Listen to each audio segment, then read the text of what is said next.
travaille en ce moment avec une grande métropole du sud de la France et qui nous expliquait qu'elle avait sur son territoire 150 000 objets connectés sur l'espace public et qu'elle prévoyait en 2018 d'en avoir 1 million. Donc on se rend bien compte que ces objets connectés, ils vont aussi produire objets connectés sur l'espace public, hein, pas chez les gens. Donc ces objets connectés, caméras, compteurs, capteurs, ils vont produire de plus en plus de données. Les données, c'est évidemment le carburant de l'innovation, ça permet des services, et puis les services eux-mêmes, ils vont aussi créer leurs propres données. Donc on voit bien qu'il y a une explosion des données. Tout le monde avait ça en tête, mais c'est bien de le rappeler. Trois autres points pour introduire le sujet.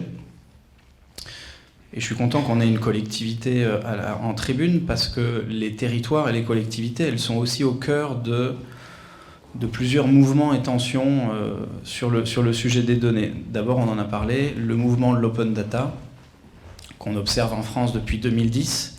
On a la chance d'avoir à la table aussi la première collectivité, le premier acteur public, même avant l'État, qui a ouvert ses données publiques, qui a ouvert son portail des données publiques.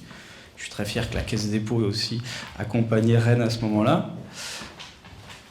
Aujourd'hui, il y a encore peu de collectivités en France qui ont ouvert leurs données publiques, peut-être une soixantaine. Les chiffres bougent chaque jour, mais on est dans cet ordre d'idées. Et donc ce mouvement de l'open data, ça crée des nouvelles transformations au sein des collectivités, des nouveaux besoins d'organisation, de charge de travail, d'investissement. Ensuite, les collectivités, elles sont aussi au cœur de cette dynamique d'innovation. Et devant au moins un double questionnement, est-ce que je mets mes données en accès gratuit, ce qui est quand même la tendance de l'open data, et à ce moment-là, je favorise un accès égalitaire, mais est-ce que l'accès égalitaire ne va pas bénéficier aux plus gros acteurs du numérique? Ou est-ce que je fais payer un peu mes données pour tenter que les acteurs, les gros dominants ne récupèrent plus difficilement les données, mais à ce moment-là, je fais aussi une barrière à l'entrée aux petits acteurs. Donc ce dilemme, il est pas simple, et il y a plusieurs collectivités qui ont eu des réflexions sur ce sujet-là. Ensuite, les données publiques, c'est une partie des données, et puis il y a tout le reste qu'on pourrait appeler les données d'intérêt général. Les données produites par, si on reprend l'exemple des transports, les données produites par Blablacar, par Uber, par Waze, ce ne sont pas du tout des données publiques. En revanche, ce sont des données d'intérêt général, parce qu'on voit bien qu'elles, mixées avec d'autres données, elles donnent une vision intéressante, elles favorisent aussi l'innovation et elles intéressent les acteurs publics. Donc ça, le premier point, c'est que aussi ces acteurs, quand je cite Blablacar, Uber et Waze, ils n'ont pas eu besoin des données publiques pour créer des services qui marchent, qui rencontrent leurs usages et qui ont des modèles économiques performants. Donc les données publiques, ce n'est pas l'alpha et l'oméga de l'innovation, même si c'est un sujet important. Ensuite, les données d'intérêt général, ça pose des questions évidemment de propriété, d'usage. Est-ce que c'est à la collectivité? Comment la collectivité peut les utiliser? Comment elle peut nouer des partenariats? On voit à l'étranger des partenariats qui naissent entre des collectivités Uber, des collectivités Waze. Je pense que Catherine Bouteille nous en dira quelques mots. Et puis, s'intéresser aux données d'intérêt général et pas que aux données publiques, c'est une charge encore plus compliquée et plus complexe pour les collectivités qui ont déjà du mal à ouvrir leurs données, à qualifier leurs données. Et si en plus on leur dit qu'il faut aussi s'intéresser aux données d'intérêt général et pas que aux données publiques, c'est une charge et une complexité encore plus intéressante et importante. Et puis enfin, on aura un éclairage international parce qu'il n'y a pas que la France. Et sur le sujet des données et des données publiques, il y a des pays qui ont commencé un peu avant nous et qui font aujourd'hui des choses intéressantes. Voilà pour quelques mots d'introduction. Je propose de commencer tout de suite avec Rennes, qui, je le rappelle, a été le premier acteur public à ouvrir ses données en 2010. Je vais essayer d'être à la fois concrète, vous dire un peu comment on s'y est pris, mais essayer d'en tirer aujourd'hui un certain nombre de questions qui se posent à nous et qui vont, comme je l'ai entendu ce matin, rejoindre évidemment un certain nombre de préoccupations globalement sur la Smart City, même si mon sujet est là plus précisément l'open data. Rennes Métropole, je ne veux pas insulter votre connaissance de la géographie française, mais juste en 2 mots, Rennes Métropole, c'est une agglomération de 400 000 habitants. Un petit peu plus, on n'est pas loin d'atteindre 450 000 habitants. C'est une ville qui a une tradition de service et une tradition d'intérêt et d'attention à la qualité de la vie. Je dis ça tout simplement parce que c'est le cas pour bien d'autres grandes villes de France ou même de villes moyennes de France. Mais disons qu'à Rennes, je ne vais pas vous rappeler qu'on a inventé le Minitel, parce que quand je le dis à Rennes, toujours je me fais engueuler en disant « arrête de nous parler de ce vieux truc qui ne sert plus à rien ». Mais disons que depuis les années 70, Rennes s'est attaché à essayer de travailler sur les technologies de l'information, sur l'innovation, sur des modèles ouverts, avec un tissu de start-up assez important. Donc il y a un écosystème à Rennes qui existe, qui est orienté, et la collectivité a accompagné ces efforts-là depuis pas mal de temps, et en particulier dans la dernière décennie, pour essayer de trouver non seulement de l'innovation en général, mais de l'innovation concrète. Je vous dis ça parce qu'en 2010, quand on a commencé à parler d'open data, honnêtement, nos élus ne connaissaient pas vraiment ce que c'était. Et notre président, qui était Daniel Delaveau à l'époque, lui, sans savoir les tenants et les aboutissants de l'open data, on avait compris bien sûr les enjeux. Et il nous a dit, ouvrir des données publiques, les mettre à la disposition de tout le monde, pourquoi pas, à une seule condition, c'est que ça crée des services pour les habitants. Et c'est important parce que cette notion de service, elle est arrivée d'emblée, elle était posée par l'origine même de notre programme Open Data. Et quand on a commencé à travailler là-dessus, j'ai bien aimé l'expression ce matin de M. Lévy qui disait qu'il faut passer d'une logique de la possession à une logique d'usage. À Rennes, ce qui était intéressant, c'est qu'on est parti de la question de l'usage. Et donc des services, donc ouvrir des données. Il y a quand même quelque chose qui était important, c'est qu'à l'époque, je pense personne ne le savait, ni le directeur général des services, ni les élus eux-mêmes n'avaient une vision complète et globale de la masse de données publiques produites par les services de la collectivité. Aujourd'hui, ils en ont une meilleure vision, mais je pense qu'elle n'est pas tout à fait complète. Il y a encore du boulot à faire là-dessus, mais disons qu'elle est meilleure et elle est plus large. Et il y avait quelque chose qu'on avait aussi comme atout pour pouvoir ouvrir des données, c'est que mes collègues de la direction des transports avaient pris la peine d'écrire dans la délégation de service public qui était faite à notre opérateur de transport public que les données étaient et restaient la possession de Rennes Métropole. Et ça, c'est un facteur capital. C'est-à-dire que d'emblée, pour nous, l'open data posait la question, 1, des usages, et 2, de la propriété des données, donc quelque part de la souveraineté et du rôle de la collectivité par rapport à la gestion de ces données et des conditions de sa collecte et de sa mise à disposition. C'est aussi pour ça qu'on est parti tout de suite sur une idée de gratuité totale. Mise à disposition, on a dit qu'il faut jouer le jeu jusqu'au bout, c'est-à-dire on ne demande rien aux futurs utilisateurs ou même aux gens qui viennent sur la plateforme et qui se renseignent sur les données. Et on a ouvert très vite, grâce à cet accord avec Keolis, qui a été à l'époque, qui est toujours notre délégataire de services publics et de transport, mais qui était aussi très engagé dans cette action-là, un corpus de données transport important. Les données transport, en particulier les horaires théoriques, c'était dès le printemps 2010 et dès fin 2011, on a attaqué les données en temps réel, ce qui nous mettait pas mal en avant sur la question des données de transport et qui a permis de faire apparaître assez rapidement des applications pour mobile ou des applications web qui montraient assez vite qu'avec ces données, en particulier les données de transport, on peut faire des choses. Et on est toujours assez content de voir qu'il y a, quand vous tapez Rennes dans Google Play ou la plateforme d'Apple, merci, vous allez voir apparaître un certain nombre d'applications qui citent Rennes. Donc il y avait un concours qui a été organisé, des applications qui sont apparues. Ces applications, là aussi, on s'est demandé, on s'est dit, 10 applications ou 12 applications sur les transports publics rennais, c'est certainement trop. Et en même temps, on était intéressé pour qu'il y ait cette variété, parce qu'on s'est rendu compte de quelque chose d'assez important, c'est que ces différentes applications-là répondaient à des besoins assez différents. Alors aujourd'hui, ça a beaucoup progressé, je vous parle de ça, c'était il y a 5 ans, 4 ans et demi. Aujourd'hui, il y a des applications qui font beaucoup plus de choses et qui sont plus ouvertes, mais à l'époque, on s'est rendu compte que certaines applications, par exemple, étaient dédiées aux gens qui prennent le bus tous les jours au même endroit, à la même heure ou à peu près. Donc là, la question, et qui prennent le bus et le métro, il y a un métro aussi à Rennes, la question était de dire, il faut simplifier leur vie, leur faire une alarme pour dire, tiens, ton bus il passe dans 5 minutes, il faut que tu partes de chez toi parce que sinon tu vas le rater, et de ne plus attendre, donc de réduire les temps d'attente à la station. C'est quand même utile.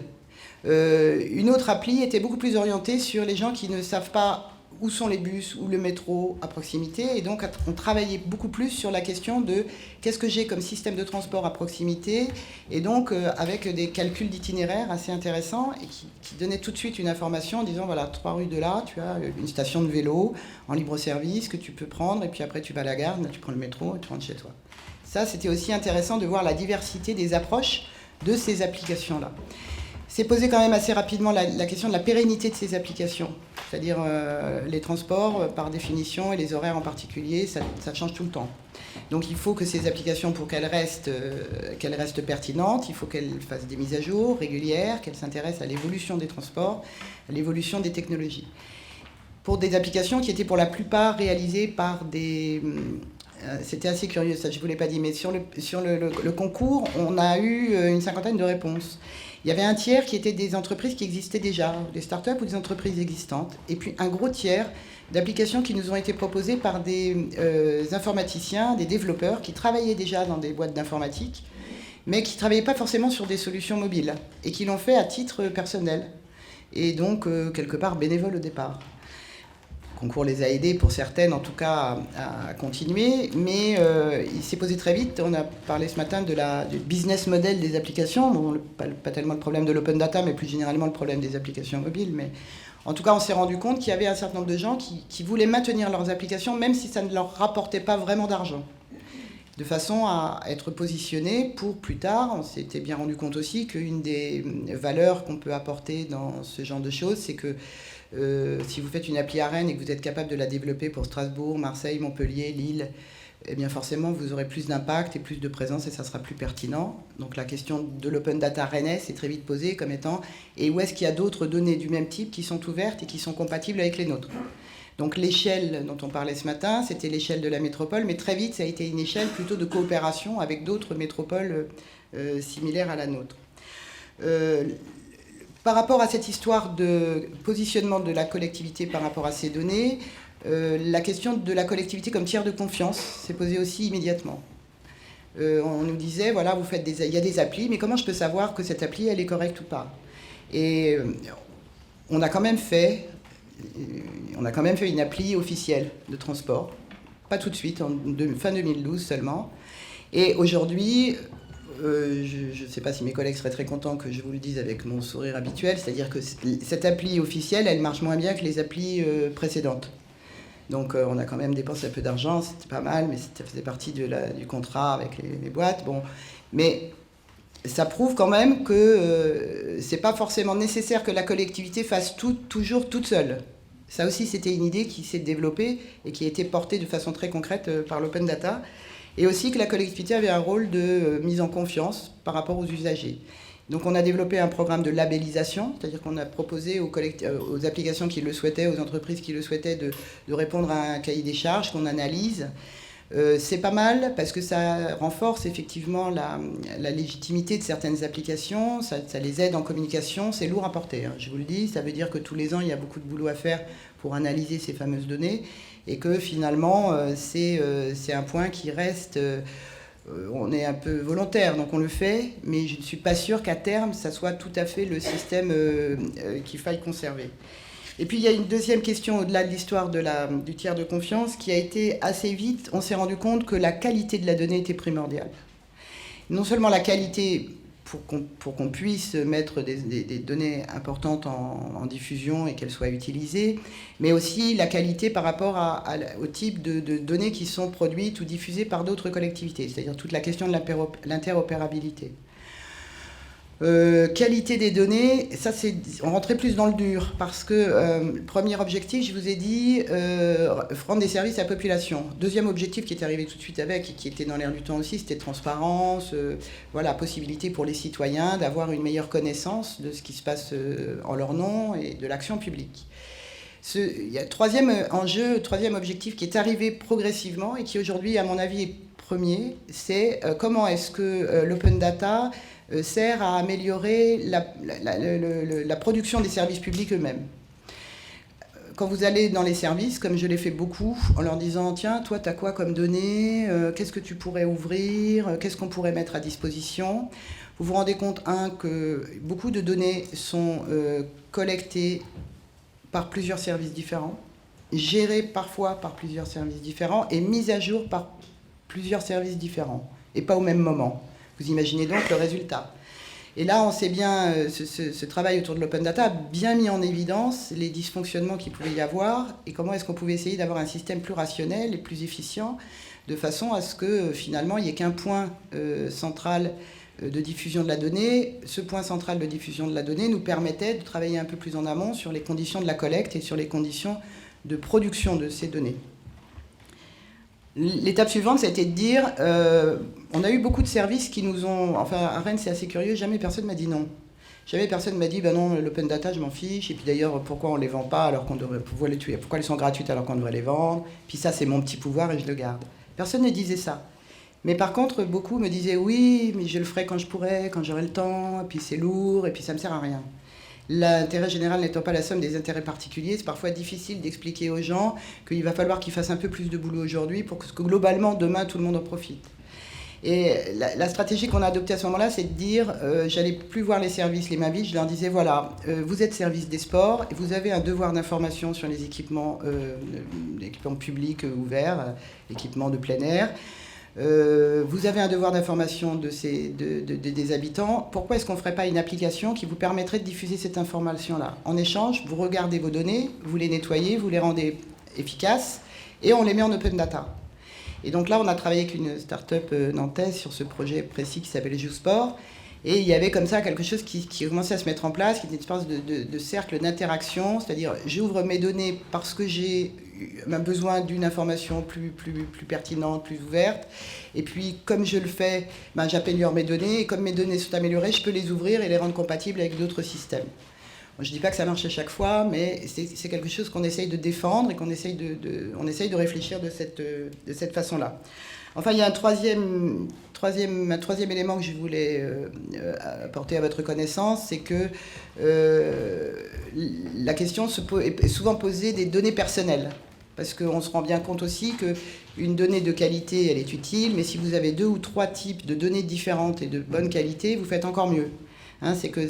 Si vous avez des données de transport et que vous pouvez y associer des données ouverture, les horaires d'ouverture des bibliothèques ou du théâtre, ou bien le taux de remplissage de la piscine, et que vous pouvez associer, pour aller à la piscine, j'y vais à ce moment-là parce que c'est le moment où il y a le moins de monde, et en plus je sais que c'est le bus machin qui passe à telle heure, là vous commencez à avoir un impact réel sur la façon de vivre la ville. Et la façon dont les gens peuvent l'utiliser ou en profiter de ces services-là. Donc on s'est posé la question assez vite des données, on voyait bien que nos données n'étaient pas suffisantes. Donc il y a les données effectivement qui sont détenues par des tiers ou par des entreprises, où on s'est rendu compte aussi très bien que la plupart des logiciels dont les services se servent au quotidien sont des logiciels totalement fermés, et où on vous dit, parce que vous avez envie de faire une application de circulation, vous allez voir le système qui gère tous les feux rouges et qui a des capteurs sur les rues et qui donne des indications de circulation, de trafic. Et puis là, on vous dit, ah ben non, on ne peut pas. Enfin, si, on pourrait, mais ça coûte 100 000 € et ça va vous prendre 18 mois de travail. Vous vous dites, c'est un peu bizarre. Voilà donc un industriel à qui on a acheté un logiciel qui nous permet de faire un tout petit bout de l'opération, mais pas tout. Et quand on veut faire plus que ce qu'il nous a donné au départ, il nous dit « Ah ben non, mais ces données-là, c'est les miennes, elles sont dans mon système, vous ne pouvez pas les ressortir. » Donc il y a un enjeu très important, je pense, pour les collectivités à travailler sur cette question-là. La souveraineté des données et le rapport qu'on a avec... Bien sûr, on ne va pas prendre la place des créateurs de logiciels, mais si on doit acheter tel logiciel, je pense que demain, il vaut mieux acheter un logiciel qui nous permet de récupérer facilement les données dans de bonnes conditions, plutôt qu'un logiciel qui ne s'intéresserait pas à ces questions-là. Donc maintenant, aujourd'hui, quand on fait des marchés publics, on dit open data, il y a toujours une clause open data qu'on met dedans. Et je pense que c'est quelque chose qui est important pour nous. Mais je reviens aux données personnelles. À Rennes comme partout, je pense que quand on parle de données personnelles aux habitants ou aux citoyens, le premier réflexe, c'est de dire « Oh là là, on utilise mes données, Big Brother est là, on me vole ma vie ». Puis de l'autre, vous voyez que les mêmes personnes qui ont cette inquiétude-là vous disent « Ah oui, mais je me suis mis sur Facebook l'autre jour, j'ai mis toutes mes photos de vacances, etc. » Donc il y a une espèce d'ambivalence vis-à-vis des données personnelles. On a besoin de ces plateformes qui utilisent nos données pour faire des choses réellement, hein, c'est clair. Et puis en même temps, on a peur. Donc là aussi, la question se pose de savoir est-ce que la collectivité peut être un tiers de confiance. Et en ce moment, on réfléchit à une notion qui est encore un peu vague, qui s'appelle la régie locale de données. C'est-à-dire qu'il y a une dimension technique, c'est-à-dire quelles sont les données, où elles sont, comment elles sont stockées. Une dimension de gouvernance, qui les maîtrise. Et puis une dimension d'usage, c'est-à-dire que cette régie locale de données devrait nous aider à avoir une vision, garder du contrôle sur qu'est-ce qu'on fait avec nos données. Et on est loin du problème de la monétisation, mais plutôt du problème, encore une fois, et je reviens à mon point de départ, de l'usage. Oui, merci Bernadette pour la transition. Sur les 3 points, stockage, gouvernance et contrôle de la diffusion. Donc juste en 2 mots, parce que je pense qu'on connaît moins Open Data Soft que Rennes, évidemment. Donc on est une jeune entreprise innovante qui a 3 ans et demi et on accompagne depuis cette époque-là tous les acteurs qui souhaitent mettre en œuvre leur projet d'ouverture de données. Donc ça correspond à un certain nombre de collectivités territoriales comme Toulouse, Agen, Paris, Bruxelles. Vous irez sur notre site web et vous les verrez. Mais surtout, et c'est ça je pense qui est intéressant, et c'est les témoignages que je vais essayer de partager avec vous, dans le lien qu'il y a entre les deux, un certain nombre d'acteurs, d'exploitants, de services, on va dire urbains, alors que ce soit Suez, Veolia, ERDF, GRDF, Keolis, SNCF, voilà, qui ont tous des programmes ou des initiatives d'open data plus ou moins, on va dire, fortes, plus ou moins longues historiquement, mais en tout cas on les aide à mettre en œuvre ça dans des bonnes conditions, à savoir, si je le reprends tel que ça a été évoqué à l'instant, avec la capacité évidemment à collecter des données qui sont très diverses, certaines temps réel, certaines dans de mauvaise qualité, certaines dans des conditions d'accès effectivement un peu compliquées du fait des logiciels qui permettent de les gérer, qui permettent surtout une bonne gouvernance de ces données qui proviennent d'acteurs différents. Et quand on s'intéresse à un territoire en particulier, je pense que tout le monde a conscience qu'il va falloir pouvoir, dans un espace, alors est-ce que ce serait une régie ou autre chose, en tout cas dans un espace, faire en sorte que les différentes parties prenantes puissent collaborer à un moment donné pour créer de la valeur avec ces données mises en commun. Et puis évidemment contrôler la diffusion, en tout cas la traçabilité de ces données, de telle sorte qu'on puisse, garantir qu'elles soient de bonne qualité, si on veut fabriquer des services eux-mêmes de bonne qualité dans lesquels les habitants, les administrés aient confiance, mais aussi parce que dans certains cas, et ça se produit, je pourrais partager ça aussi un peu avec vous, des acteurs publics qui arrivent, c'est une exception, donc je ne voudrais pas qu'on focalise là-dessus, mais en tout cas à monétiser dans certains cas la valeur sur les données, et rarement la donnée brute, mais plutôt sur leur savoir-faire et la valeur qu'ils arrivent à tirer de leurs données. Donc nous on fait ça, on est éditeur de logiciel. Donc nous ce qu'on a remarqué, c'est que les choses avaient pas mal évolué. Alors évidemment il y a eu les pionniers, il y a maintenant un certain nombre d'années, et puis ça s'est intensifié depuis 3 ans. Et les motivations des différents acteurs qu'on a accompagnés, on a remarqué qu'elle avait pas mal changé. Sans doute en tirant les bénéfices des premiers qui partageaient leur expérience. Et aujourd'hui, en tout cas, un constat, même si on ne parle pas spécialement d'open data, qu'on entend partout, c'est que déjà la smart city intégrée, le truc, une ville qui serait repeinte totalement aux couleurs d'Engie, d'IBM ou que sais-je, peu importe le nom, chacun a fait bien son marketing en racontant un peu ça comme ça n'existe pas, c'est complètement utopique. Et en tout cas, toutes les villes qui se sont lancées aujourd'hui dans ces programmes un petit peu, je confie les clés de la ville numérique à un grand acteur. Alors celles qui ont eu cette folie-là se rendent compte que ça ne marche pas. Et puis tous les analystes, notamment outre-Atlantique, qui font beaucoup de littérature là-dessus, montrent que c'est à terme de toute façon totalement contre-productif. Ça se retourne en général contre la ville, soit par une insatisfaction des citoyens qui se retrouvent effectivement dans cette logique de Big Brother qui gère la ville pour le compte de la ville, mais aussi parce que ça ne fonctionne pas. Pourquoi ? Parce que, évidemment, comme on l'a dit, il y avait une ville, on va dire, bien gouvernée, c'est prendre en compte toutes les parties prenantes qui sont certes la ville, dans ses règles de gouvernance qu'elle peut aussi imposer dans certains cas. On va parler des appels d'offres, des marchés publics qui imposent aujourd'hui des clauses d'open data, et c'est de plus en plus fréquent. Et quel que soit le marché public, pas que dans le logiciel, évidemment dans le logiciel c'est évidemment clé, mais je dirais qu'il n'y a pas un seul marché qui ne devrait pas avoir une clause d'open data, à minima, juste pour rendre compte de l'état d'avancement, du budget, des plannings, ça devrait être de base en open data. Les exploitants de services ou ceux qui développent les services et qui répondent au marché, et puis toute une partie de la société civile, on va dire, qui ne se résume pas aux citoyens geeks, avertis, très investis dans la ville, même si ce sont des gens importants, mais aussi les entreprises, donc, qui sont les parties prenantes du bon fonctionnement de la ville. J'y reviendrai juste après. Alors ce qui a changé, c'est que cette prise de conscience-là, on s'est rendu compte aussi que ça mettait en exergue effectivement, le fait qu'il y avait parfois une gestion pas très rationnelle des données, mais surtout un manque d'outils de pilotage. C'est qu'on quand les élus, pour ceux qui ont pris conscience de l'intérêt de gouverner les données et la ville de manière un petit peu différente, ils se sont dit mais finalement je connais assez mal, j'ai pas d'indicateur, j'ai pas d'indicateur qui permet de comprendre ma ville.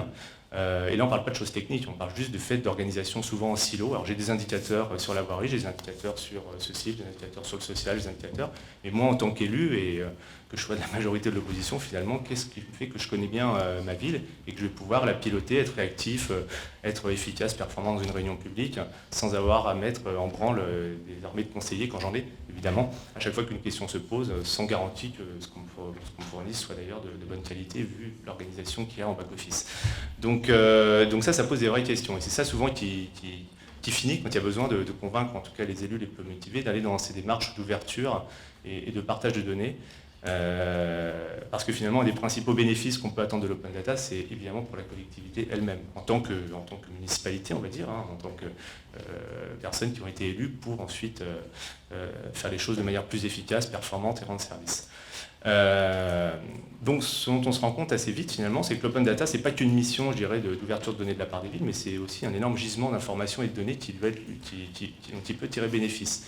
Alors, là, on vient de parler rapidement du bénéfice de la collectivité pour elle-même. Comme je soulève un petit peu le capot des données, je me rends compte que c'est pas aussi bien que ce que je pensais. Ça permet d'améliorer les processus et de faire de la transversalité entre les services. Mais il ne faut pas oublier que la donnée concernant un territoire, elle ne vient pas que de la ville elle-même. Elle vient d'un certain nombre d'autres strates, on va dire, publiques, mais aussi d'acteurs privés qui, pour certains, souvent les startups d'ailleurs, qui sont purs numériques, mettent leurs données librement en accès.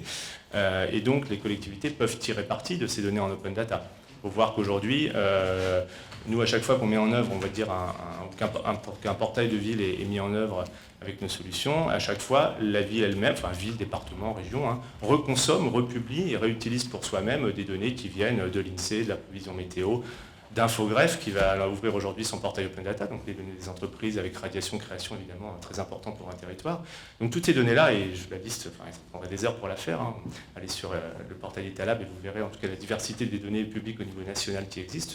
C'est une ressource pour les territoires et les collectivités territoriales dont elles tirent bénéfice.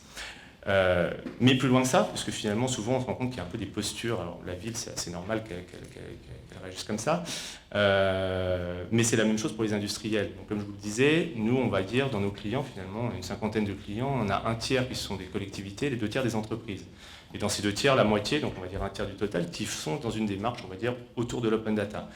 Et alors, sans trahir de secret, des clients comme nous, comme Veolia, comme Suez, etc., reconsomment beaucoup d'open data. Donc, par moment, on peut entendre des discours disant ouais, je ne souhaite pas trop mettre à disposition des données, ou en tout cas la mission qu'on m'a confiée ne m'imposait pas de le faire, ou je ne vois pas quel bénéfice je vais en tirer dans l'amélioration des services. Néanmoins, ce sont des très gros consommateurs d'open data. Évidemment, ce ne sont pas des startups, donc elles ne communiquent pas dessus, elles ne se sont pas créées sur l'open data.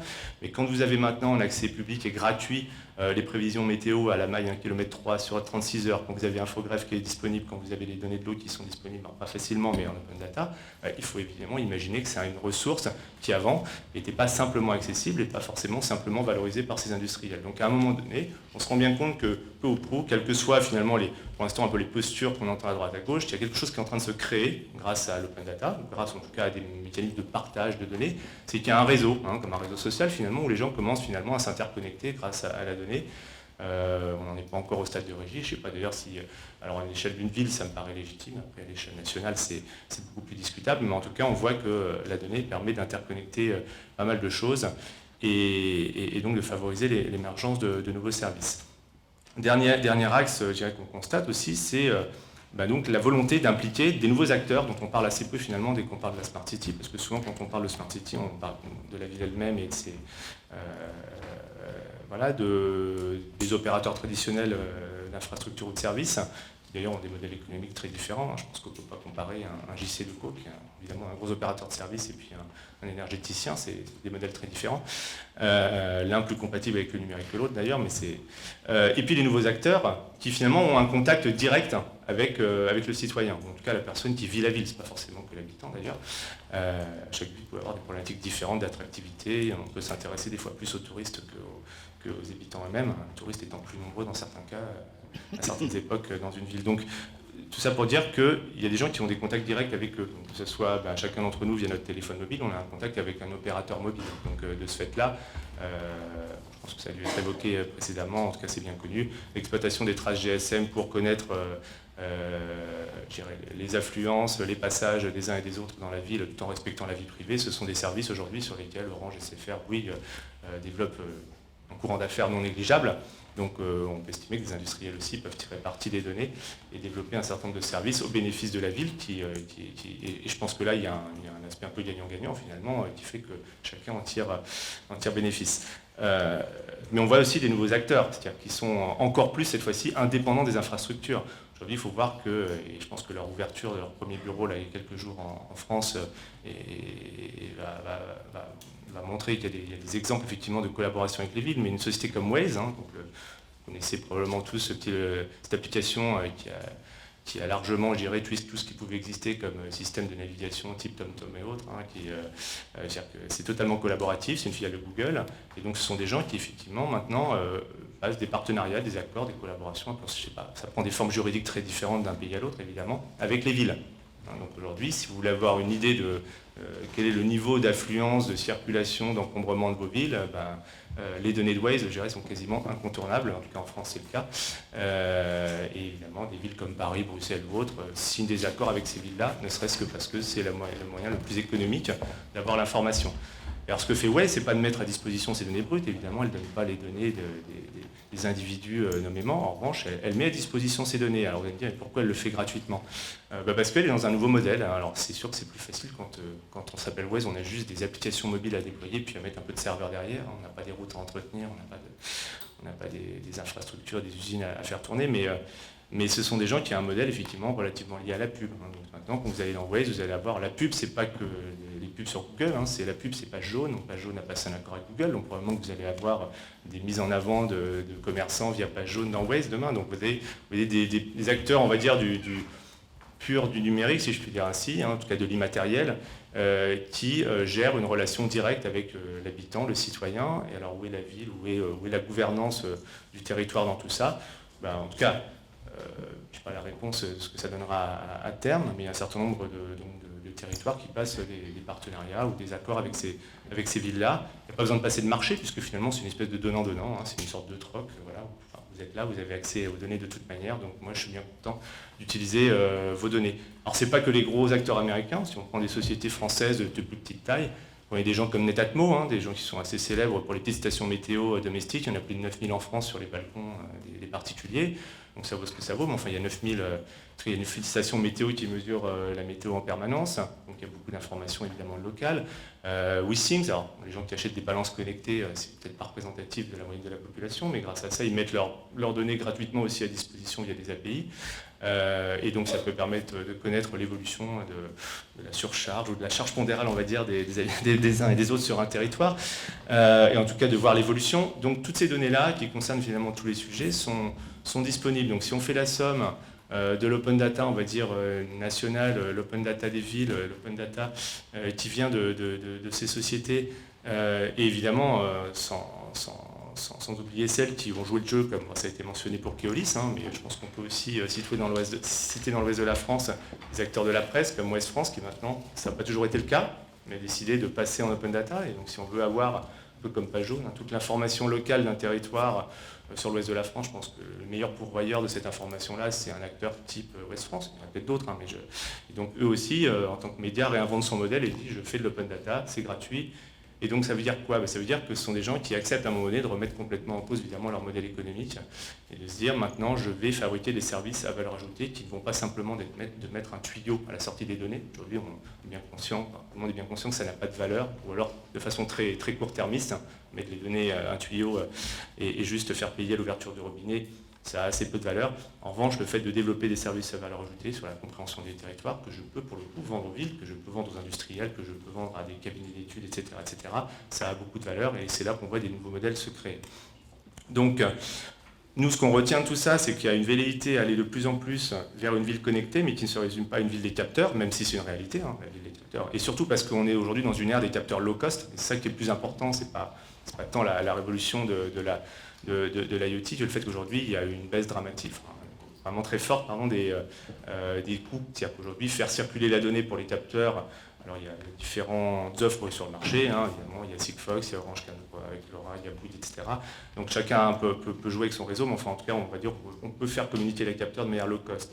Deuxièmement, les capteurs, ça coûte plus très cher à fabriquer.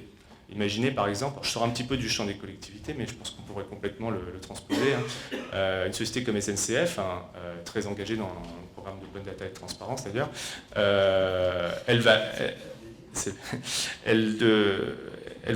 ça révolutionne complètement la façon de gérer son infrastructure. Elle se dit finalement, avant, quand je devais aller surveiller que voilà, les contrepoids qui font que les caténaires sont bien tendus, je devais effectivement organiser une surveillance physique, voire mettre des caméras, etc., ce qui est très onéreux et très lourd à mettre en œuvre et à maintenir. Aujourd'hui, un petit capteur avec un accéléromètre intégré, hein, donc l'équivalent de ce que vous avez dans votre téléphone, ça coûte 5 €, ça coûtera peut-être 50 centimes dans 3 ans. Ça se met sur un patch sur le contrepoids et ça va détecter automatiquement si le contrepoids éventuellement a descendu d'1 mètre et auquel cas il faut intervenir rapidement. Donc on voit que ce n'est pas une course à la technologie, mais un changement profond des organisations, parce qu'évidemment demain faire la gestion d'un réseau urbain ou la gestion d'un réseau là, de transport, ben, c'est complètement changé parce que les coûts ont complètement baissé. C'est-à-dire qu'on arrive dans l'ère de l'informatique et de l'IT low cost, et c'est une bonne nouvelle, parce que finalement c'est quand même un domaine qui y échappait. Hein. On fait de l'aérien low cost, on fait tout low cost, sauf acheter des logiciels et de l'infrastructure. C'est sûr que les vendeurs de logiciels et d'infrastructures, ça leur plaît pas trop, c'est pas leur modèle, eux aussi doivent faire leur révolution, mais c'est une bonne chose. Et donc du coup, on fabrique de la donnée facilement, et nous, on promeut évidemment leur partage et leur ouverture. Donc, pour conclure en 3 mots, je crois que la parole à ma voisine, nous, on se rend compte que dans les nouveaux modes de gouvernance qui tentent d'émerger, en tout cas autour du sujet de la donnée, et ce n'est pas le seul sujet évidemment, c'est d'aller quand même vers une ville plus ouverte, en tout cas certains parlent plus d'open cities que de smart cities, durable, qui va savoir évoluer, faire des investissements d'infrastructures liés à la donnée pour 10 ans, ça ne fait aucun sens dans la mesure où les services se révolutionnent à peu près tous les 6 mois. Donc ça oblige évidemment les collectivités voilà, même j'entendais dans la conférence précédente des questions de marché, d'appel de marché public. C'est très compliqué aujourd'hui de faire des marchés quand on sait que de toute façon, dans 1 an, c'est totalement obsolète ce qu'on a demandé et ce qu'on a acheté. Donc ça oblige à penser différemment aussi la façon dont on imagine, d'ailleurs la mission même de la ville. Hein, qu'est-ce qu'elle est, il est où son périmètre là-dedans? Nous, à notre sens, en tout cas sur la donnée, c'est le seul sujet qui nous intéresse, c'est de garantir l'équité. L'équité d'accès à cette donnée, les bonnes conditions de diffusion, de réutilisation, donc ça pourrait promouvoir, aller dans le sens de cette notion de régie de données, en tout cas de place de confiance où les différentes parties prenantes pourraient s'échanger et éventuellement dans certains cas dans des conditions économiques, hein, c'est pas forcément que de la gratuité, mais les données. Voilà. Alors Catherine, qu'est-ce qui se passe à l'étranger ? Est-ce que les villes françaises sont en retard, en avance par rapport à ce qu'on peut observer ? Puis je crois qu'on va parler de l'exemple des transports et de la mobilité, des données de transport et de mobilité. Oui, alors bonjour. Moi, je vais vous parler des données de mobilité effectivement à l'étranger. C'est-à-dire que nous avons fait une étude dans le cadre du LET et d'Accenture Research sur les données qui avaient été ouvertes dans 7 villes dans le monde. Alors pourquoi on s'est intéressé aux données de mobilité ? Alors déjà parce que en tant qu'indépendant, j'utilise ces données ouvertes pour pouvoir faire du traitement de données. Également parce qu'aujourd'hui c'est un enjeu majeur pour la gouvernance urbaine, pour pouvoir avoir une vision en temps réel du territoire et analyser le phénomène urbain. On sait que, alors je replante quand même le décor, mais on est 4 milliards d'individus à vivre sur 2% de la surface terrestre, c'est-à-dire en ville. Et l'ONU nous annonce qu'on serait 6 milliards en 2050 avec une trajectoire à 5 milliards en 2030. En 2030, c'est demain, hein, c'est la construction du grand métro. Alors, il est temps de savoir ce qu'on va pouvoir faire et comment on va pouvoir un peu piloter ces phénomènes, en tout cas mieux les comprendre et puis répondre aux besoins des habitants et proposer des nouveaux services.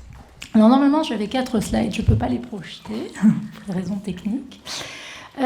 Donc on va faire ça sans les slides. Ce qu'on a regardé, donc c'est sur 7 villes entre 2013 et 2014, quelle avait été la progression des données ouvertes. Les villes qu'on a étudiées, c'est un échantillon qui est restreint, mais il y a dedans Paris, il y a New York, il y a Londres, il y a Singapour, Toronto, Madrid et Washington.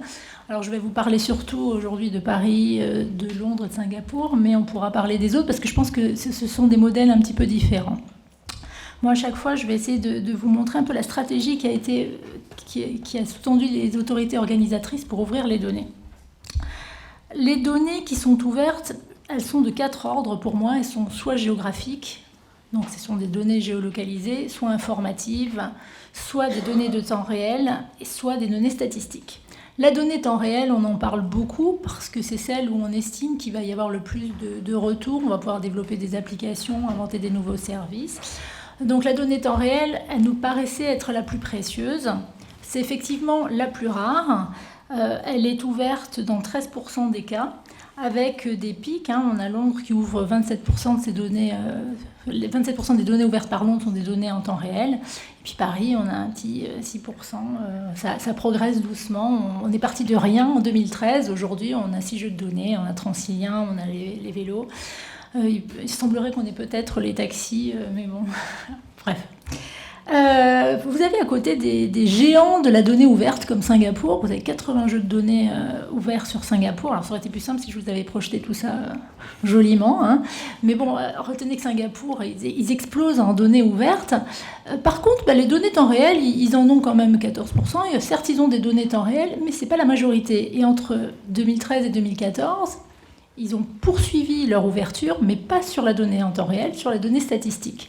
Parce que ce qu'on s'aperçoit, c'est que ces géants de l'open data, finalement, ont fait un choix stratégique d'ouvrir certains types de données et de garder d'autres pour leur usage personnel, c'est-à-dire pour développer leurs propres applications. Et quand ils n'avaient pas les compétences en interne, ils les mettaient sur le marché. C'est clairement le cas de Singapour qui a mis sur le marché des données plutôt liées à la voirie. Londres, au contraire, est un généraliste. Londres a décidé d'ouvrir ses données de manière très large, que ce soit dans les 4 catégories, on est quasiment à 25% sur chacune des catégories. Alors, Londres, c'est un cas particulier, mais je pense que d'un point de vue gouvernance, c'est intéressant de voir comment il se positionne. Il y a Vernon Everett, qui est le directeur marketing et communication de TfL. TfL, c'est l'équivalent du STI, c'est le Transport for London. Et quand ils ont présenté l'année dernière leur stratégie, ils expliquaient que lui, son objectif, c'était de faire vivre 200 petites applications qui sont développées complètement indépendamment de TfL, mais à partir des données ouvertes en open data, et d'animer une communauté de 5000 développeurs. Si vous allez sur leur site internet open data, ils se targuent d'avoir une communauté de 5000 développeurs, de l'animer. Et ils estiment que le retour sur investissement pour 1 million de livres pour l'open data, alors on n'a pas vérifié les chiffres, mais 1 million de livres pour l'open data, c'est ce qu'ils estiment comme budget. Le retour, l'évaluation économique du gain de temps pour les clients est estimée à 58 millions de livres. Donc ça, c'est leur évaluation pour environ 200 applications. Et un chiffre toujours en croissance sur les visiteurs, puisque les sites internet de mise à disposition des données génèrent 8 millions de visiteurs uniques par mois. J'ai relevé les chiffres pour vous. Un chiffre toujours en croissance, et 250 millions de visites annuelles ont été réalisées pour 2 milliards de pages visitées. Donc l'open data à Londres, vous l'évoquiez tout à l'heure, mais c'est inscrit à chaque fois qu'il y a un nouveau projet, il doit y avoir un volet open data. Ça, c'est vraiment inscrit dans leur démarche, en tout cas pour tout ce qui est mobilité. Singapour, donc une volonté très forte d'aller vers l'open data, mais de l'open data ciblée. Et là, je vous encourage, si ça vous intéresse, à aller sur le site internet du Datamoor.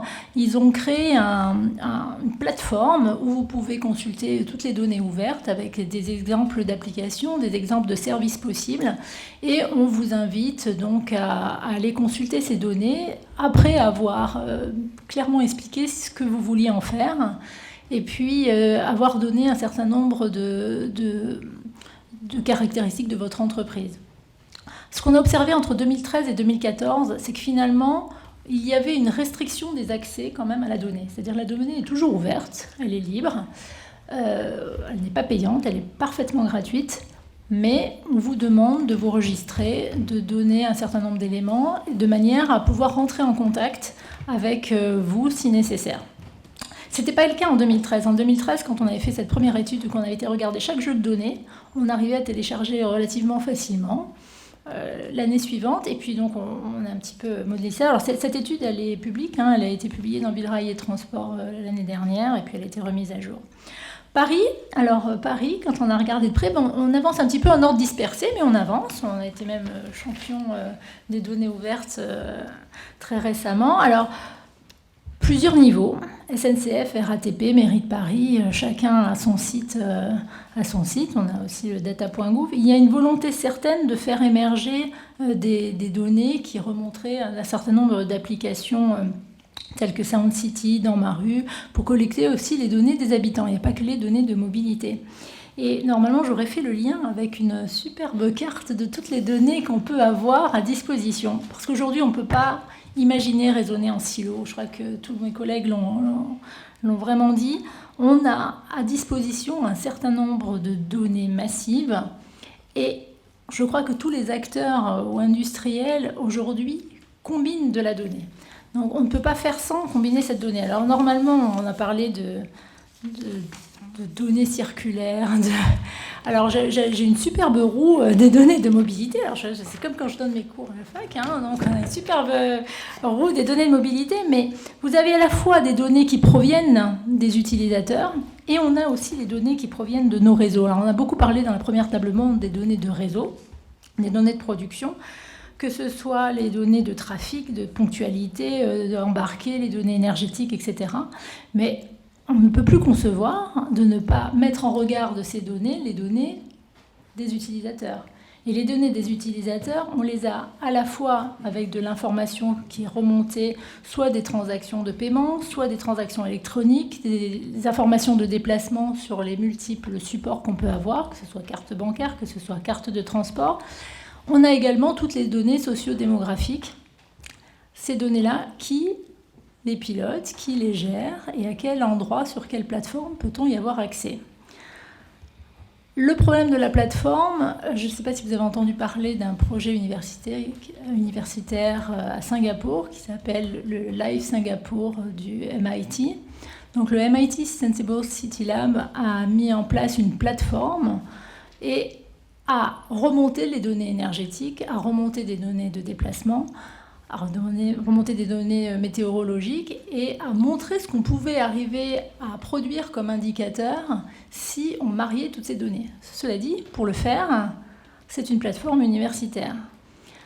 Les différents acteurs n'ont jamais voulu fournir les données à quelqu'un qui n'était pas un tiers de confiance. Ils n'ont même pas choisi un industriel, alors qu'il y a des industriels très présents à Singapour, dans la cité-État de Singapour. Ils ont choisi de les donner à un universitaire.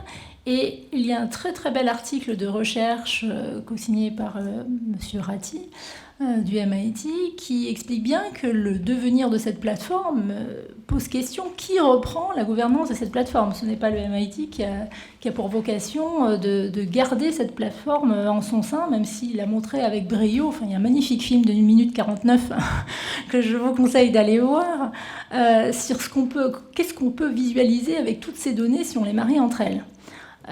C'est vraiment très, très sympathique à voir. Donc, le problème de la gouvernance de la donnée se pose. Aujourd'hui, est-ce que ce sont seulement de très gros industriels qui sont capables de processer ces données ?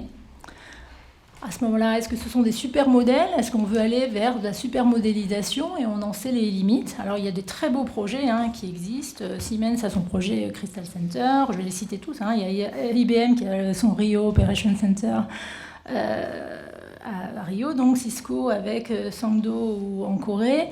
Très bien. On va partager, ce sera beaucoup mieux. Donc chacun quand même essaye de mettre en place de la modélisation urbaine.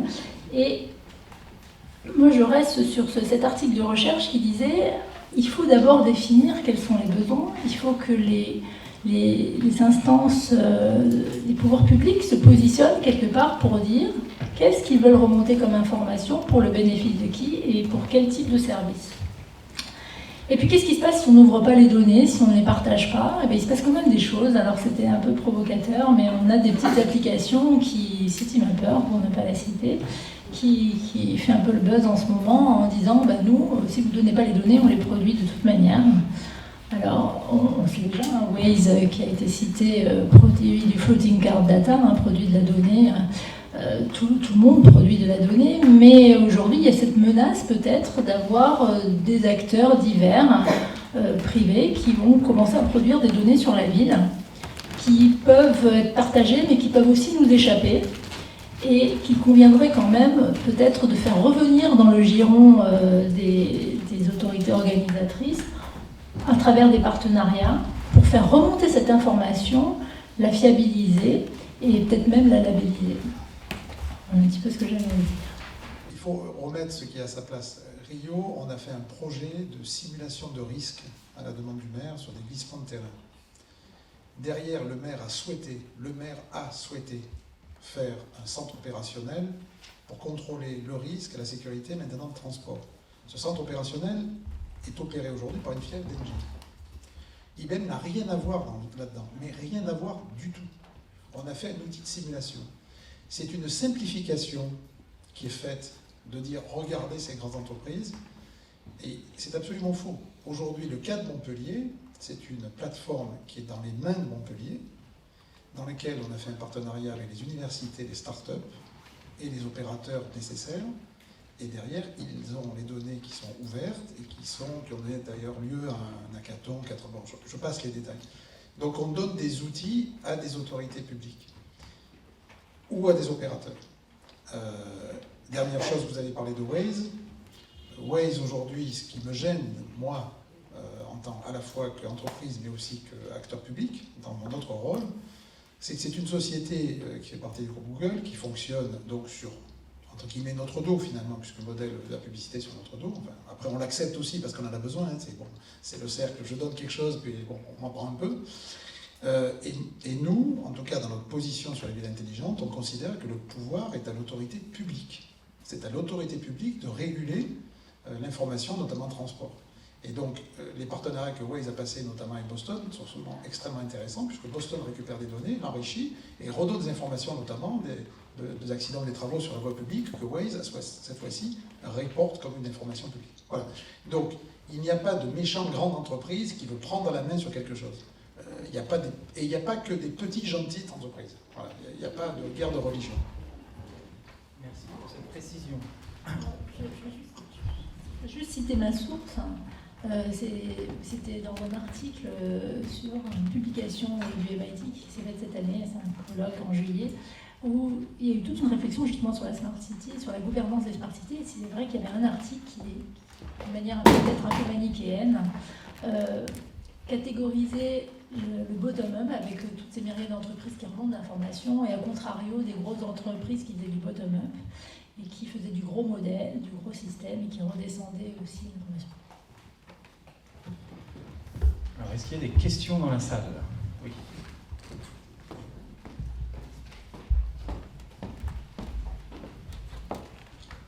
Oui, bonjour, Antoine Courmont, je suis doctorant à Sciences Po sur ces questions d'open data et de gouvernance urbaine.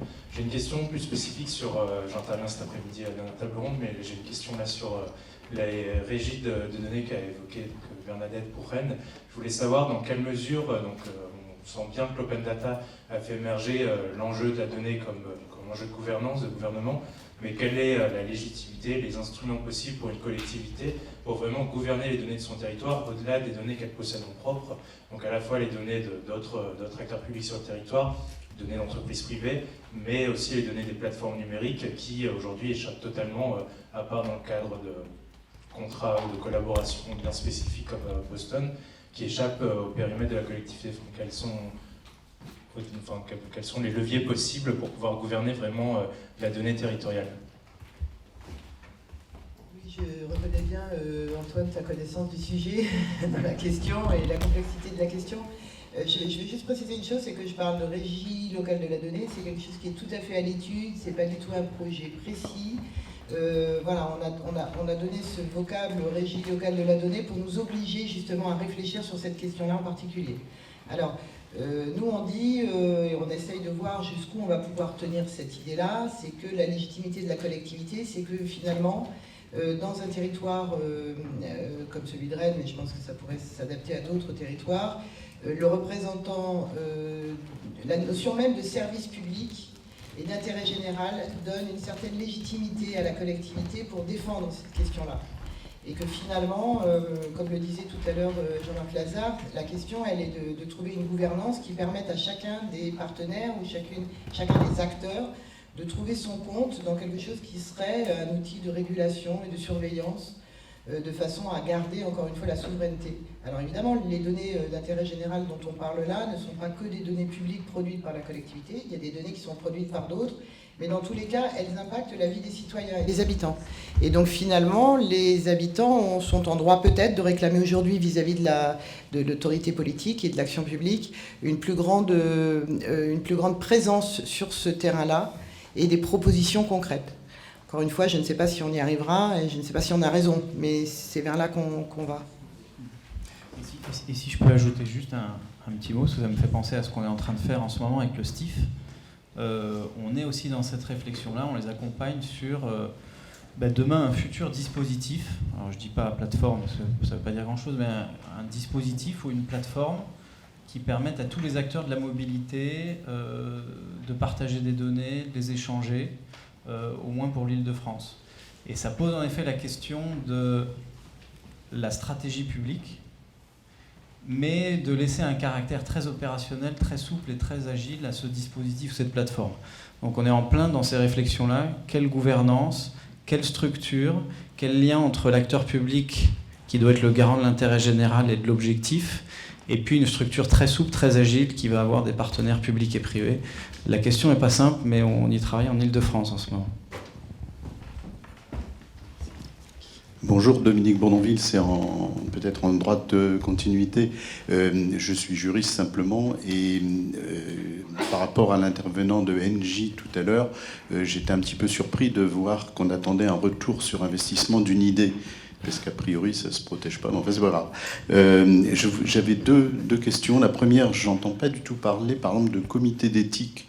Et sans aller jusqu'à l'affaire Volkswagen toute récente, c'est sans doute souvent des organes qui peuvent sembler rébarbatifs, mais qui s'avèrent certainement à moyen et long terme, en fait, tout à fait rentables. Et puis, je n'entends pas parler non plus de deux techniques peut-être toutes récentes à la suite justement des transpositions de textes communautaires qui s'appellent achat public avant commercialisation ou achat public de solutions innovantes et qui permettraient, pour faire très court, à une collectivité territoriale, par exemple des groupements ou autres, de rentrer quelque part dans le financement de ce qui pourrait être un projet de start-up. À ma connaissance, il y aurait déjà le Conseil général de l'Isère, Conseil départemental, et la CCI de Grenoble sur un projet qui s'appelle Synchro Mobility, mais c'est tout ce que je sais. Et pourtant, ça pourrait justement, cette technique nouvelle d'achat public correspond peut-être particulièrement aux besoins dont on parle depuis ce matin. Merci. Non, pardon, j'ai pas compris. Il y avait une question ou... Non, c'était un... Oui, il y avait deux questions. Le comité d'éthique, est-ce que c'est une danseuse, est-ce que c'est en fait très rentable à long terme, disons. Et puis ces deux nouvelles techniques d'achat public qui semblent répondre franchement au financement au moins initial de tout ce dont on parle. Sur la question des achats publics, j'avoue mon incompétence. Je ne connais pas ces systèmes-là, je ne suis pas juriste. En revanche, sur le comité d'éthique, c'est quelque chose qui a été souvent évoqué. Peut-être que ça existe d'ailleurs ailleurs qu'en France. Je sais que dans les discussions qu'on peut avoir entre collectivités au sein d'Open Data France, c'est une question qui est souvent arrivée. Et y compris à Rennes Métropole, on s'est posé la question. On n'a jamais abouti sur une forme, étiquetée, comité d'éthique, enfin bien identifiée, une forme existante. Je pense que dans notre réflexion sur la gouvernance de la donnée, la partie éthique, évidemment, a beaucoup de place. Mais elle n'est pas encore formalisée de cette façon-là.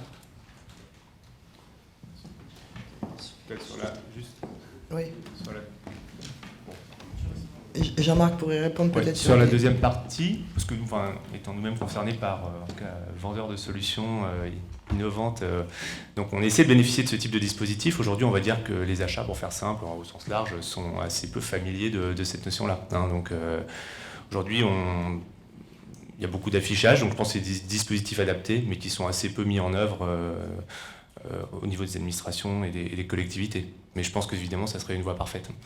Mais enfin, hors de France, ça porte évidemment pas ce nom-là, mais c'est une pratique, on va dire, qui est beaucoup plus fréquente.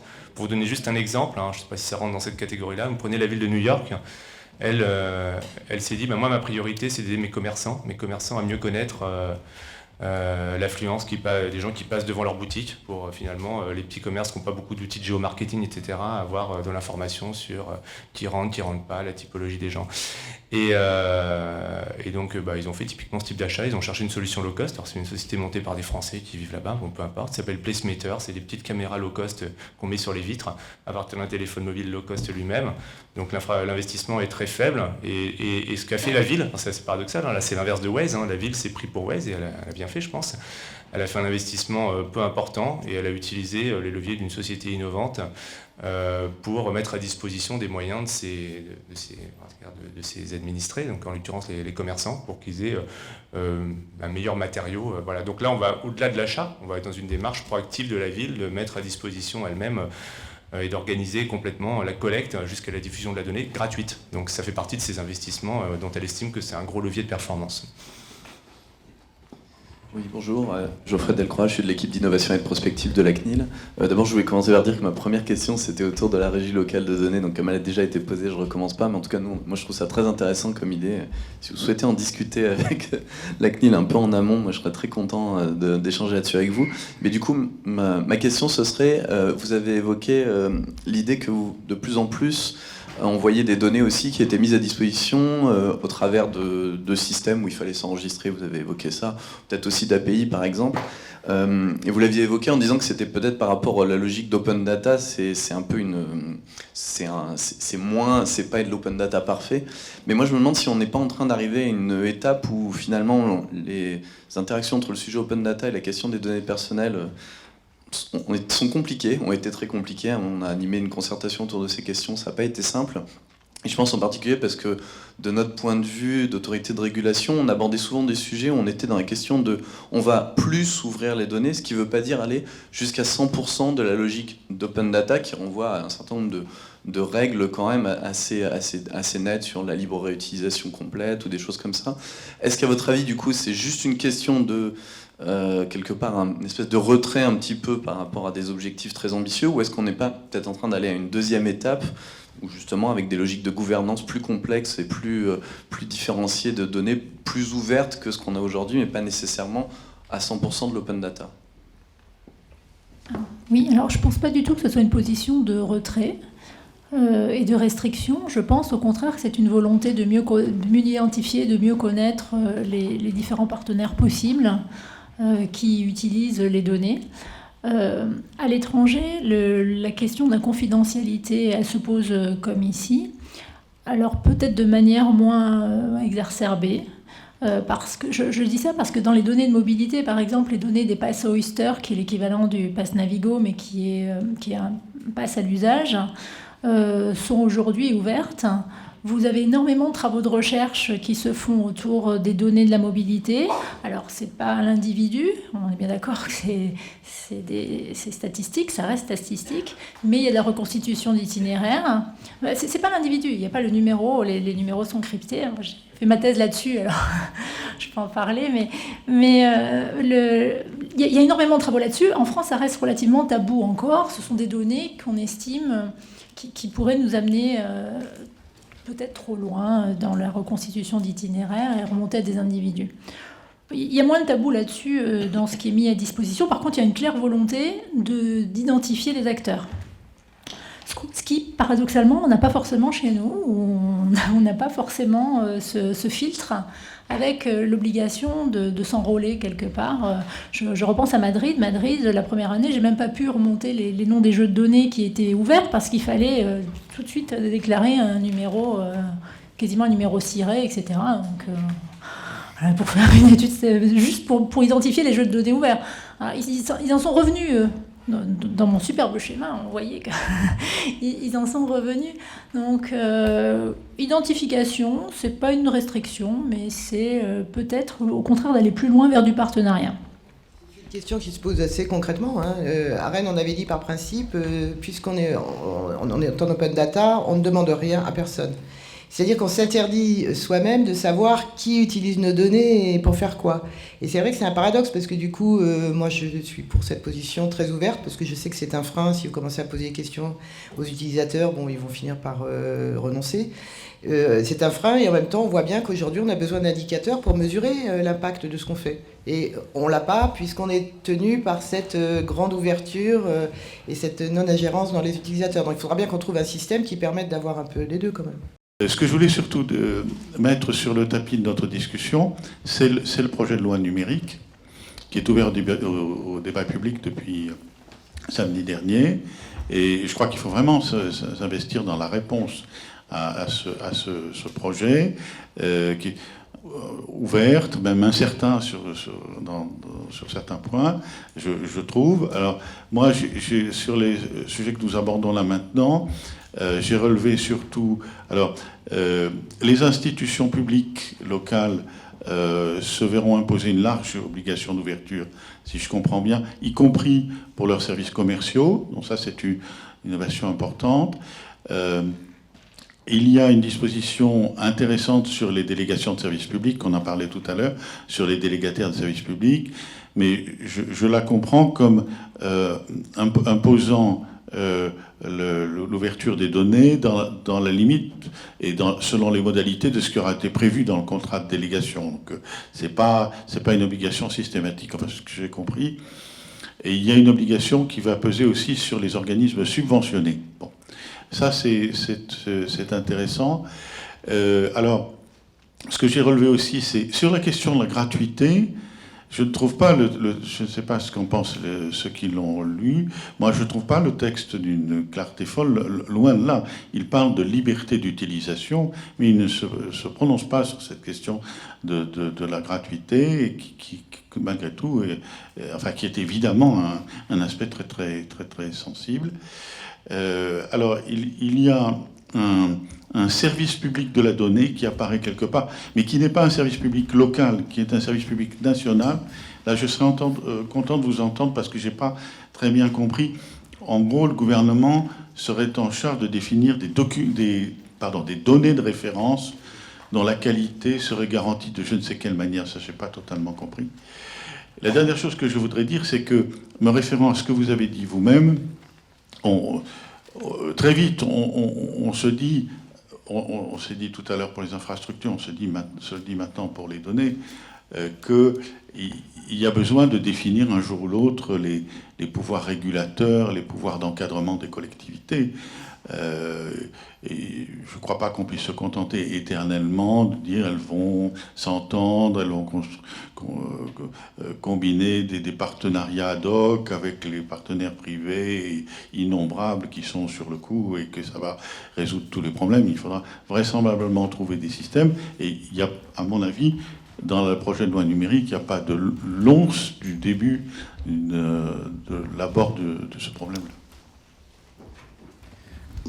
Non, juste peut-être un petit point pour compléter, mais il y a beaucoup de choses. Sur la gratuité, et c'est marrant la manière dont Lyon, par exemple, qui est pas la moins en avance des villes sur les questions de données et de mobilité, Lyon dit, je ne parle pas à leur place, mais l'intérêt général, en fait, c'est de faire payer les données. La garantie de l'intérêt général, pour moi, c'est de faire payer les données. Alors, qu'est-ce que ça veut dire exactement dans l'esprit de Lyon ? C'est à partir du moment où un acteur a une certaine taille, une certaine audience sur son territoire, il lui applique une licence qui fait que les données de mobilité deviennent payantes. Et de cette manière, alors je ne citerai pas le nom des acteurs qui visent, mais de cette manière, il empêche l'acteur privé numérique de récupérer les données, parce qu'il y a des gros acteurs dominants qui n'achètent pas les données. Donc c'est sa manière à lui de dire, moi, les petites startups, elles vont récupérer gratuitement les données, et les acteurs dominants du numérique, je vais les faire payer un tout petit peu, et comme je sais qu'ils ne payent pas les données, ils ne vont pas récupérer les données, et ça laissera une chance à une innovation partagée, et pas que au service des acteurs dominants. Donc la question de la licence et de la gratuité, ce n'est pas une question simple. En fait, cet aspect de l'État qui prendrait un rôle, il y a eu la nomination d'Henri Verdier la semaine dernière, qui regroupe Etalab, DSI de l'État et la direction de l'innovation et des nouveaux usages. Donc c'est peut-être ça qui est derrière le terme.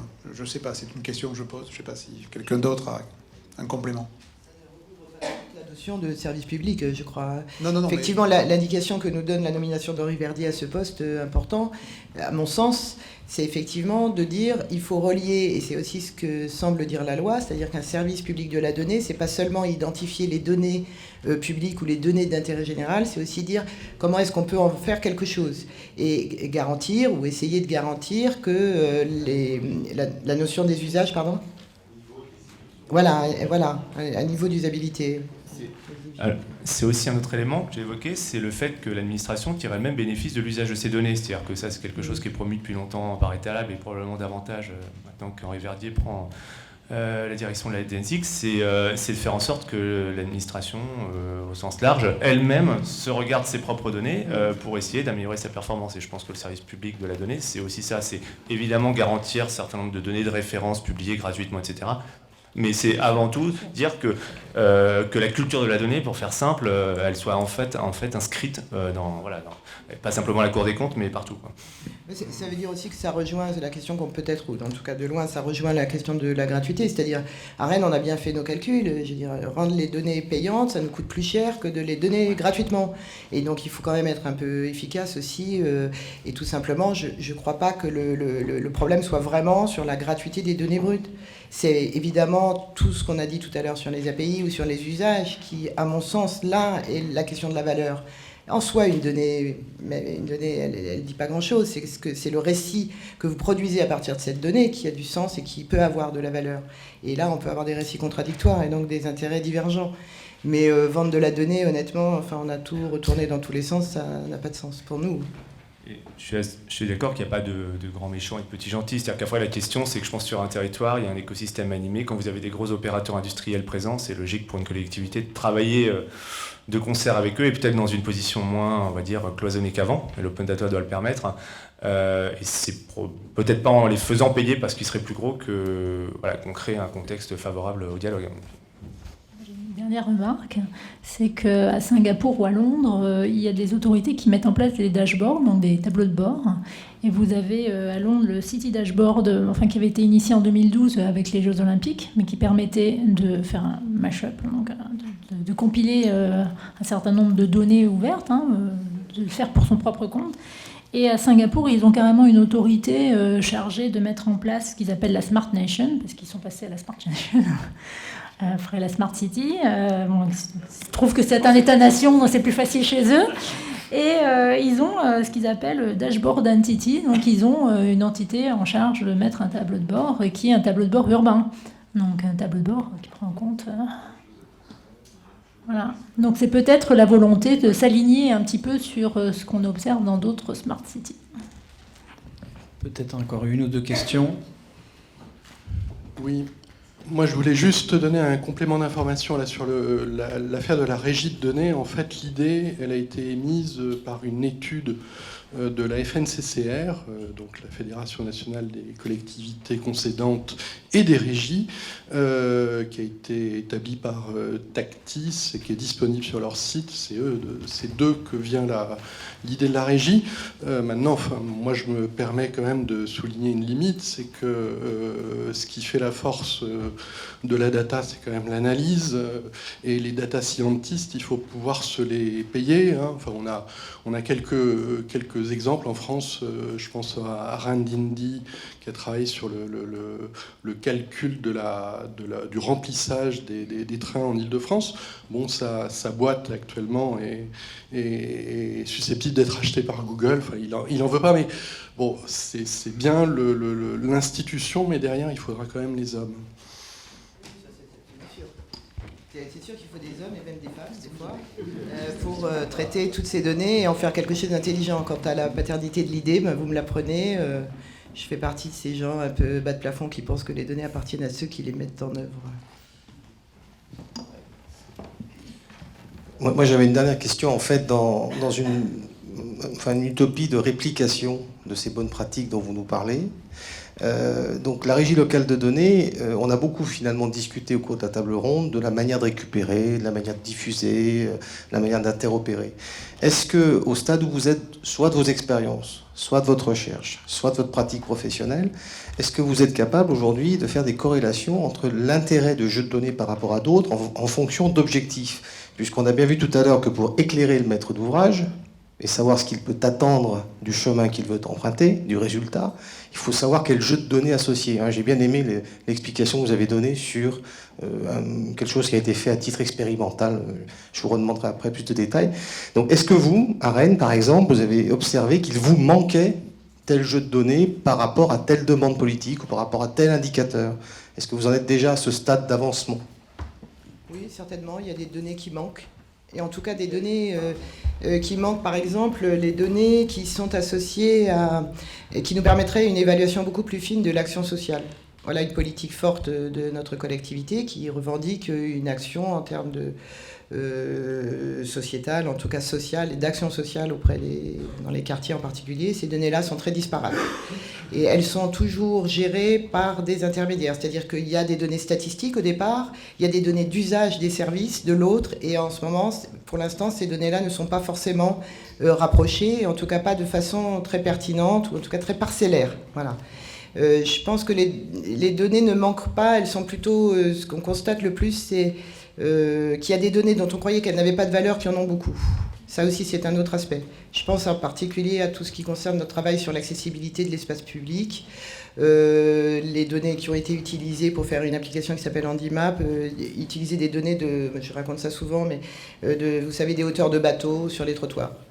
Je connais très bien une des personnes qui dirige ce service, qui fait ces mesures sur les bateaux, et c'était quand même quelqu'un d'assez désespéré, au fin fond d'un couloir au mur gris, où on lui disait toujours « mais tes potelets, tes bateaux, tout le monde s'en fiche, il n'y a que toi que ça intéresse ». Et le jour où il a vu que ces potelets, ces bateaux servaient à autre chose, il a reconsidéré un tout petit peu son métier.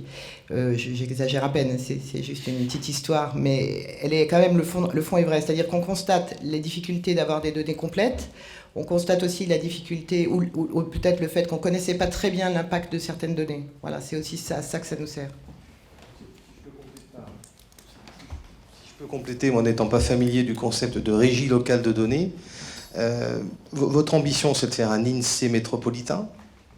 Pas un INSEE, je pense pas, non. Je pense que l'ambition, c'est vraiment de réfléchir à la question de prendre cette question de la donnée de façon plus complète qu'on ne le faisait. Finalement, l'open data, c'est comme une clé d'entrée dans un monde qui est beaucoup plus vaste et qui nous dit, voilà, des données, il y en a des centaines, c'est important, il y a des enjeux très forts, il y a l'énergie, il y a la façon de vivre la ville, il y a tout ça, il y a la transition énergétique, la transition numérique. Est-ce qu'on est capable aujourd'hui d'avoir une réponse à l'ensemble de ces questions en disant, c'est un problème de gouvernance, c'est un problème de souveraineté, c'est un problème technique, c'est un problème d'usage. Et est-ce que ces 4 problèmes-là, on est capable d'y réfléchir de façon coordonnée?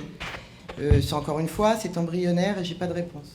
Mais, je ferai attention aux termes, parce que souvent les termes qui ont eu un sens préalablement comme terme régie, qui apportent une connotation à cette expression-là, alors que là on parle de choses totalement immatérielles, donc il ne faut pas calquer, c'est pas la régie de transport, la régie de données. Il ne s'agit pas de... Et à mon avis, ça rejoint peut-être la suggestion de monsieur derrière quand il parlait de comité d'éthique. Alors peut-être que cette régie, on l'appellera comité d'éthique ou je ne sais quoi, mais quelque chose en tout cas qui s'intéresse de façon concrète aux conditions de gouvernance et de régulation, voilà. Et de production dans un environnement très protéiforme. Question? On va prendre la dernière question. Et on peut continuer après pendant le déjeuner, évidemment. Pardon, je rebondis juste d'un mot. Et je ne sais pas s'il est très connu qu'aujourd'hui, le système bancaire international utilise ce qu'on appelle des taux d'intérêt négatifs. Alors ça paraissait avant des idées du luberlu, comme par exemple dans les systèmes d'échange locaux. Le but, c'est que les gens ne thésaurisent pas. Si leur argent n'est pas réinvesti dans quelque chose, la valeur de leur mauvaise épargne, en quelque sorte, baisse. Et peut-être qu'une idée pourrait être qu'une donnée en open data, si elle était mal utilisée, alors là, elle aurait un coût. Alors, exemple de mauvaise utilisation, on a dit tout à l'heure, ou alors je change d'exemple, je pensais à la durée d'attente pour se garer et prendre un autre moyen de transport.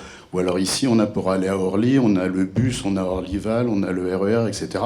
Évidemment, si un dispositif pervertit les temps total, réels, concrets sur le terrain, valise à la main avec les escalators et tout ça, de ce trajet. Par exemple, pour pousser tout le monde vers Orlyval, ce qui, je crois, est là à la fois le plus cher et peut-être l'entité qui pourrait investir pour travestir l'utilisation des différentes données agrégées.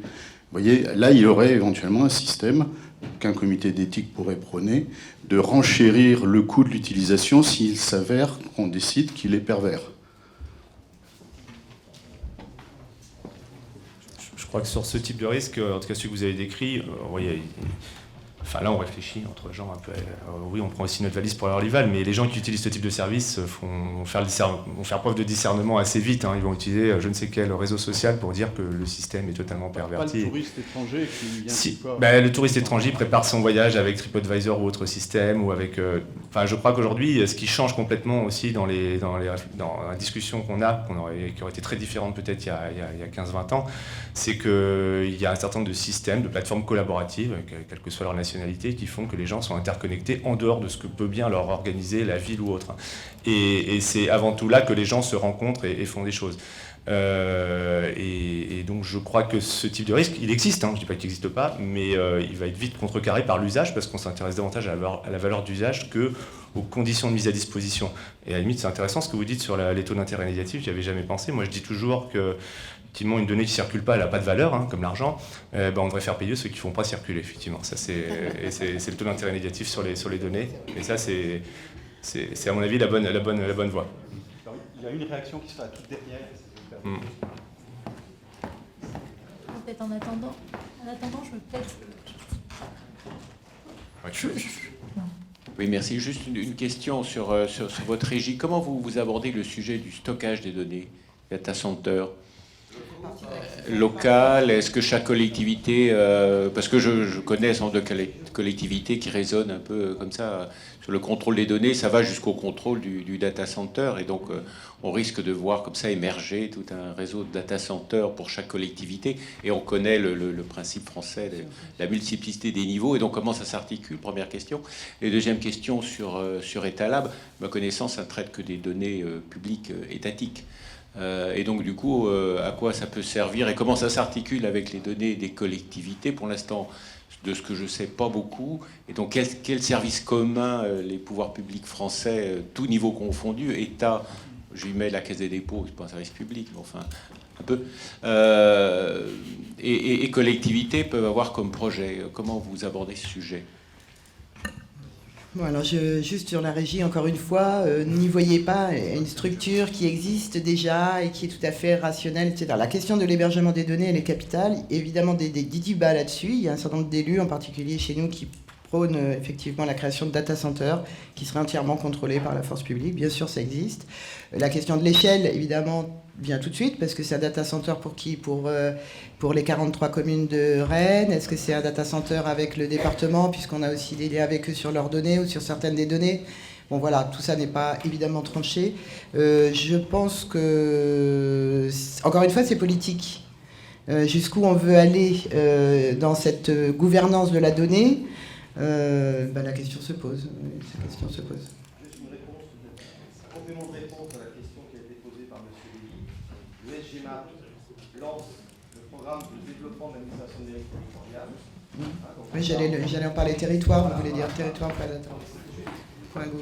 Pour répondre à vous, M. Lévy, il y a une démarche du SGMAP qui est en train de se mettre en place, qui s'appelle le programme de développement de l'administration numérique territoriale, qui va en fait permettre à un certain nombre, à peu près 14 groupes de travail, qui notamment vont aborder les problématiques d'hébergement, d'archivage, de numérisation, de digitalisation dans tous les sens.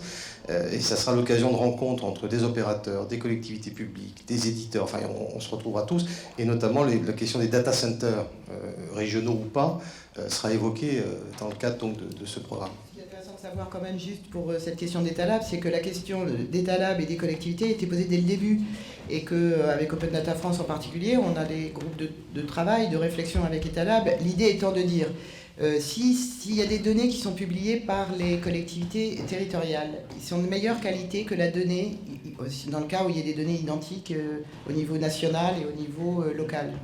Je prends un exemple, c'est la base de données sur les équipements publics. Aujourd'hui, cette base, elle existe au niveau national, elle est moins pertinente pour la partie rennaise, en tout cas dans ce que je sais, que la base d'équipements que nous, on a.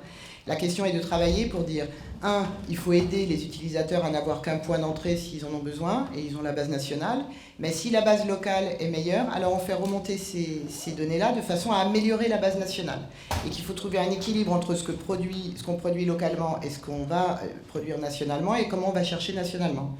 Et puis Jean-Marc va parler de comment Open Data Soft permet de faire le lien entre les données locales et les données nationales. Ouais. Juste sur la question de la localisation des data centers, pas de position dogmatique, je pense qu'après il faut être pragmatique, et nous on a des exemples où on a des collectivités dont l'enjeu de l'open data c'est l'attractivité du territoire, comme je parlais des Alpes de Haute-Provence, beaucoup de données touristiques. Eux, l'enjeu, c'est que ces données elles soient accessibles de façon performante à travers des API par des sociétés qui développent des applications aux États-Unis, en Chine ou ailleurs.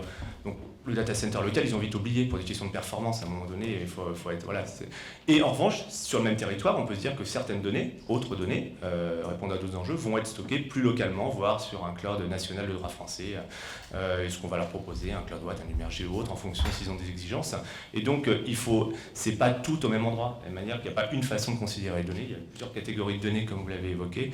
Le cloud ou les infrastructures, c'est pas qu'une réponse. C'est-à-dire qu'il faut jouer avec ça comme en même temps un levier économique, de souveraineté, de gouvernance, de tout ce qui a été dit jusqu'à présent.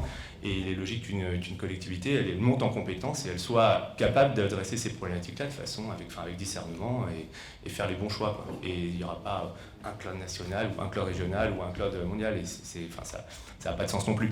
C'est-à-dire qu'il faut arriver, maintenant il y a des questions pratiques qu'il faut se poser par rapport aux enjeux auxquels on doit répondre.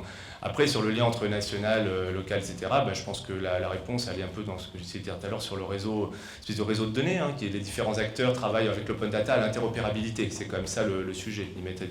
Et donc, à partir du moment où tout le monde travaille à peu près de concert à rendre les données interopérables, les unes les autres pouvant s'enrichir mutuellement, est en train de se constituer un réseau d'acteurs qui fait que telle ville va pouvoir potentiellement améliorer la qualité des données nationales ou vice-versa, ou inversement. Et on fait enfin tomber aussi un certain nombre de barrières d'appropriation par l'acteur public de la donnée. C'est quand même ça, on parle beaucoup de secteur privé et acteurs publics, mais il y a quand même une appropriation réelle par les acteurs publics de la donnée pour tout un tas de raisons qu'on peut bien imaginer. Et il faut que j'arrête. Non, et puis pour conclure, il y a l'infrastructure technique qui existe, on peut dire, au niveau national, mais on voit bien que ce n'est pas suffisant, parce que comme je le disais en introduction, sur les 36 000 communes et milliers d'intercommunalités, il n'y a que 60 villes aujourd'hui, 60 collectivités qui ont ouvert leurs données. Donc on voit bien que ce n'est pas uniquement un problème technique, comment est-ce qu'on travaille collectivement pour amener ces collectivités, et puis après pour travailler localement aussi sur des gouvernances et des partenariats locaux.